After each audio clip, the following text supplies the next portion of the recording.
Je remercie Siam et toute l'organisation du congrès d'Amcar de m'avoir invitée.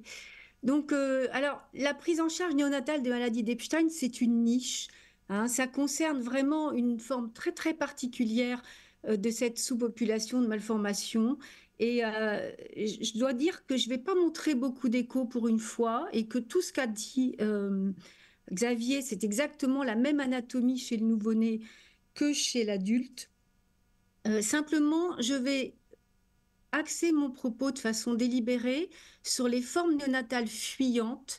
Et si vous voulez avoir des questions sur les formes néonatales sténosantes, voire atrésiques de la valve, qui ne posent pas du tout les mêmes problèmes spécifiques, on en parlera à la discussion. Donc, bien sûr, c'est une maladie rare et donc on a tous des petites séries ce qui rend les analyses difficiles. C'est un très très large spectre anatomique et donc un très large spectre physiopathologique avec des présentations très variables. Je vais rapidement reparler du développement normal de la tricuspide. Donc, vous voyez en haut, qui est la délamination des feuillets septaux et postérieurs et la démuscularisation de la valve antérieure, la formation des piliers et tout ça de façon synchrone avec la formation du ventricule droit. Et puis, donc, l'anomalie d'Epstein, ça va être l'arrêt plus ou moins précoce de ce développement à différents stades de ce développement. Donc, dans les formes les plus mineures, celles que vous allez jamais voir chez un nouveau-né, il y a simplement une non-délamination du feuillet septal.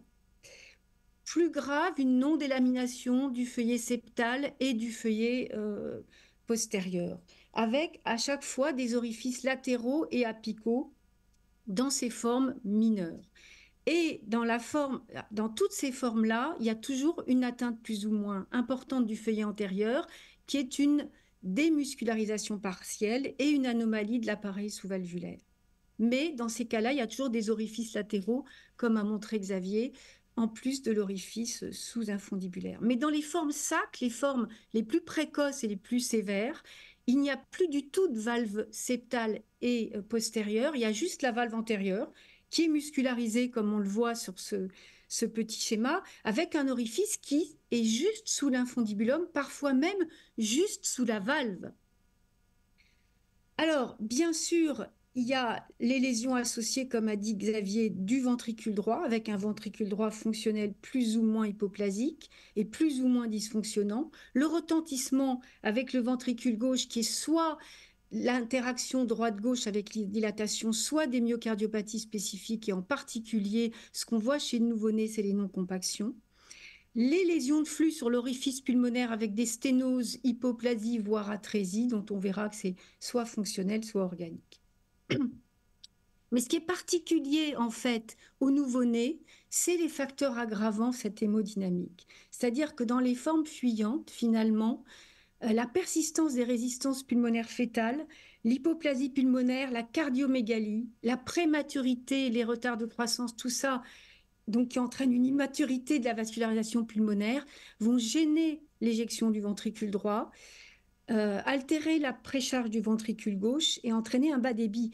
Et le canal artériel va jouer un rôle fondamental dans cette histoire, puisque tout début de la vie postnatal, il va rester dans son fonctionnement fœtal droit-gauche, mais quand les résistances vont un tout petit peu baisser, qui va devenir gauche-droit, ben, au lieu d'améliorer la situation, il va aggraver la situation avec un flux compétitif.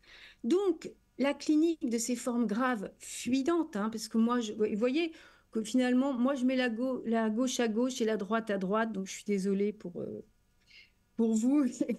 Et donc, vous voyez, cette fuite sévère chez un nouveau-né, c'est vraiment la même anatomie que ce que vous a montré Xavier. Mais ces bébés-là, ils ont encore un shunt auriculaire et donc ils vont avoir une cyanose réfractaire, un gros cœur, plus ou moins un gros souffle et plus ou moins de détresse respiratoire. Mais ce qu'on sait aussi, et ça on le sait depuis longtemps, c'est qu'une partie de ces nouveau-nés vont rapidement s'améliorer sans qu'on fasse grand-chose. Finalement, les résistances vont baisser, la fuite va diminuer, le septum interauriculaire va se fermer, ils vont être roses, ils vont garder leur maladie d'Epstein et vous allez les suivre et probablement ils ne redeviendront symptomatiques que plus tard dans la vie. Ce qu'on sait aussi, et ce que vous a dit Xavier, c'est qu'il n'y a pas de corrélation entre la précocité des lésions anatomiques et le retentissement hémodynamique fœtal. C'est-à-dire que vous avez des formes assez tardives dans leur développement avec euh, une délamination partielle de la valve septale et de la valve postérieure avec des fuites très très sévères, et à l'inverse, des formes sacs qui fuient pas beaucoup parce que finalement, la valve antérieure, même musculaire, elle va faire en fait fonction de monoqueuse plus ou moins efficace ou peut-être un peu sténosante, mais c'est beaucoup moins grave d'avoir une sténose tricuspide chez un nouveau-né qu'une grosse fuite. Il n'y a pas non plus de corrélation entre la sévérité postnatale et l'évolution à distance.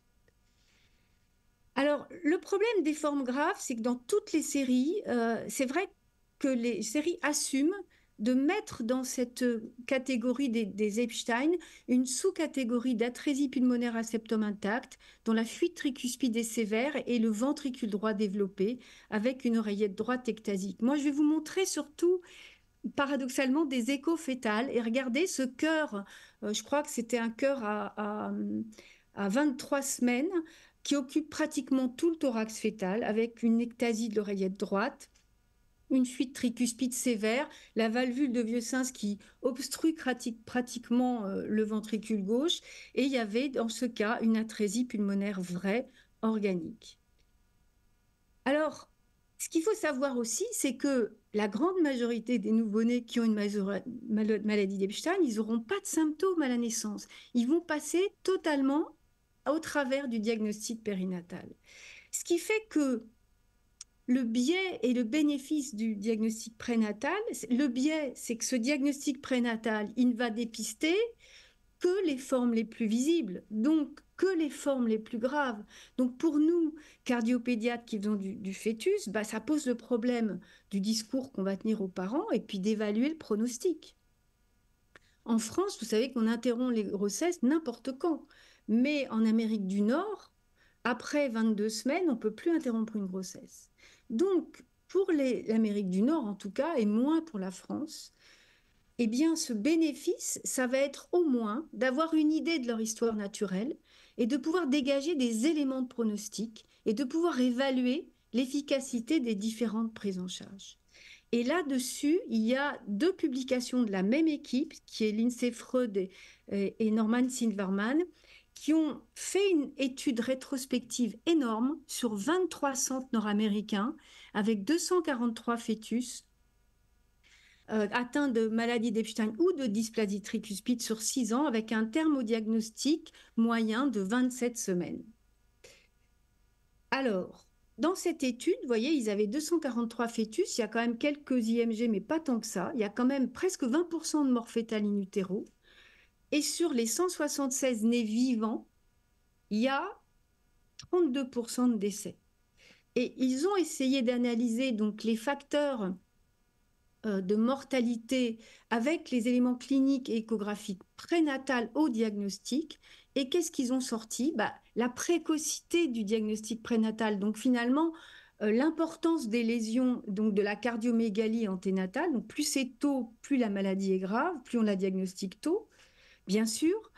Le diamètre de l'anneau tricuspide, donc la dilatation, enfin oui, de la chambre intermédiaire probablement, le diamètre indexé, l'existence d'une fuite pulmonaire, et on va en reparler, et puis, bien sûr, l'existence d'épanchements péricardiques et d'acide.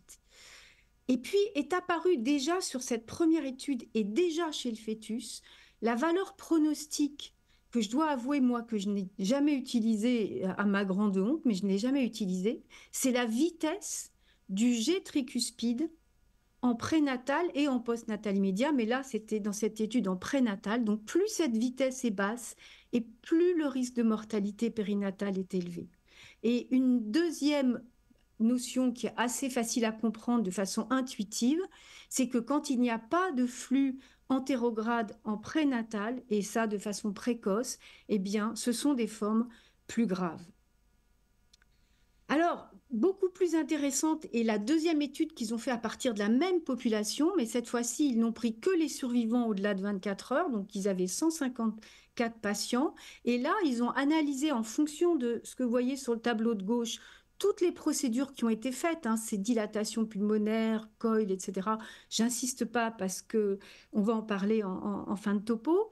Euh, et ils ont essayé de comparer donc les populations qui ont eu, enfin, les bébés qui ont eu une prise en charge médicale pure ou des gestes d'intervention par cathé interventionnel ou par chirurgie. Et vous voyez qu'en fait, il y a 11% de décès dans le groupe médical, 21 dans le groupe interventionnel, donc c'est pas très très différent. Mais par contre, en termes d'évolution de physiologie bi ou univentriculaire, c'est bien en faveur, bien sûr, du traitement médical, mais c'est un biais, puisque ceux qui ont pu survivre au traitement médical, bah, c'était plutôt les bonnes formes. Et sur cette population donc de survivants, ils gardent une mortalité hospitalière de 25%.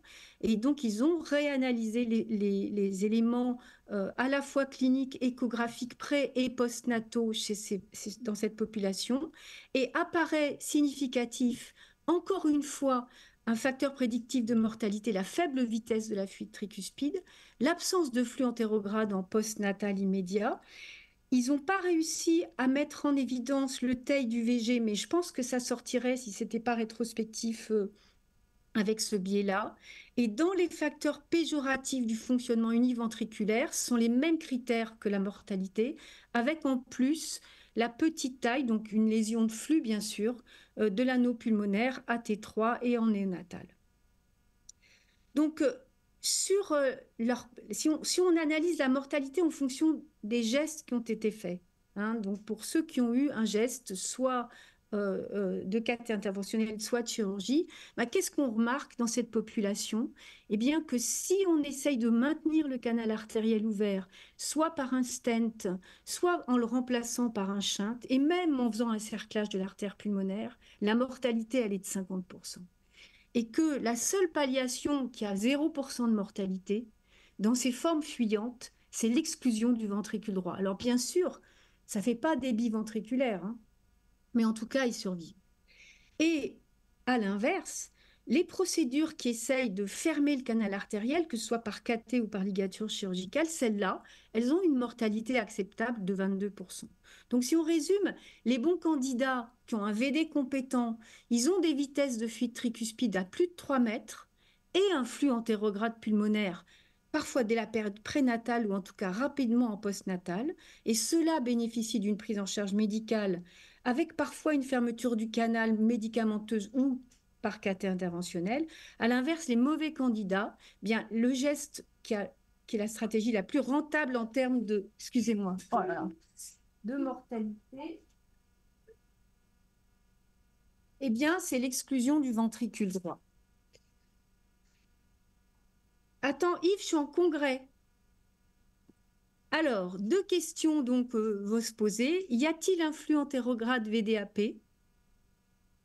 Et si oui, eh bien,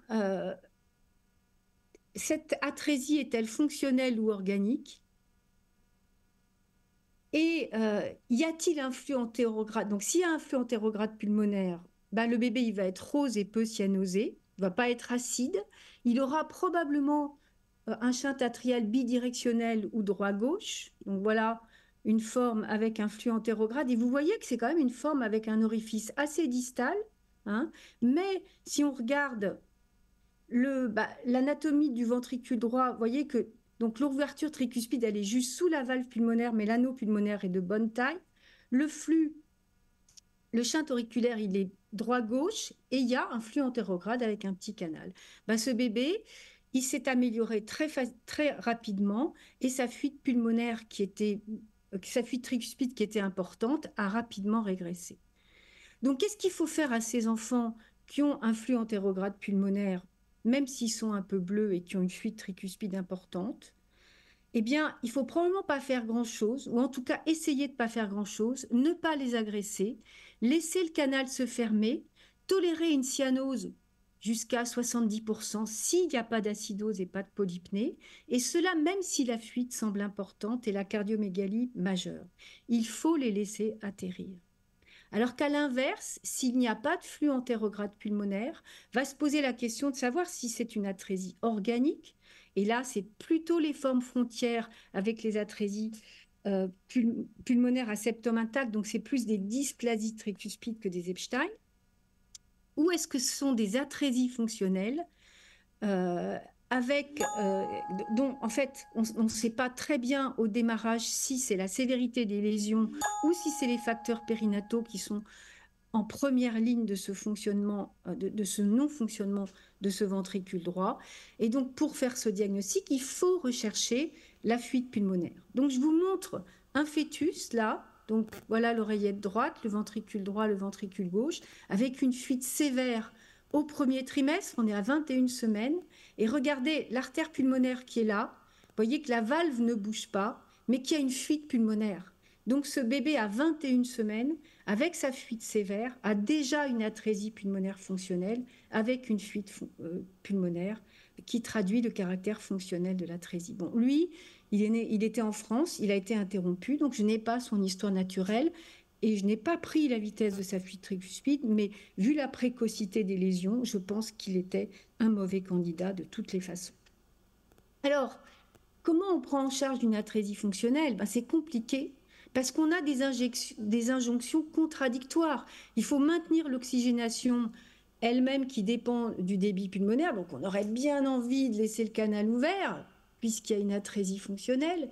Mais en même temps, l'important, c'est de baisser la post-charge du VD. Donc, il faut leur mettre du NO, les ventiler, les mettre en hypocapnie, leur mettre des inotropes. Essayer de laisser le canal artériel se fermer, espérer que le ventricule droit fasse le job. Pourquoi? Parce qu'en fait, il y a un scénario catastrophe qui est bien connu des néonatologistes, c'est le shunt circulaire. C'est pas très fréquent, mais ça existe. Moi, je l'ai vu une fois quand un cathétériseur, sans demander l'autorisation à personne, a mis un stent dans le canal artériel sans qu'il y ait eu de discussion médicale avec. Et donc, dans ce cas-là, vous avez un vol systémique, c'est-à-dire que le ventricule droit, il est rempli par le canal artériel et par la fuite pulmonaire. Il se vide par sa fuite sévère dans l'oreillette droite, il passe à gauche et ainsi de suite. Ça fait un vol vasculaire, ça diminue la pression de perfusion diastolique, ça dilate le ventricule droit, ça interagit avec le ventricule gauche qui peut plus se remplir et ça aboutit en général au décès néonatal et très probablement aux morts fétales in utero. Donc finalement, le geste de sauvetage, c'est d'arrêter les prostaglandines, de mettre soit des INS, soit plutôt maintenant on met du paracétamol, ou de fermer la valve tricuspide. Donc voilà un shunt. Alors ça, c'est une coupe de l'enroulement avec oreillette droite, infundibulum, artère pulmonaire, canal, l'aorte au milieu.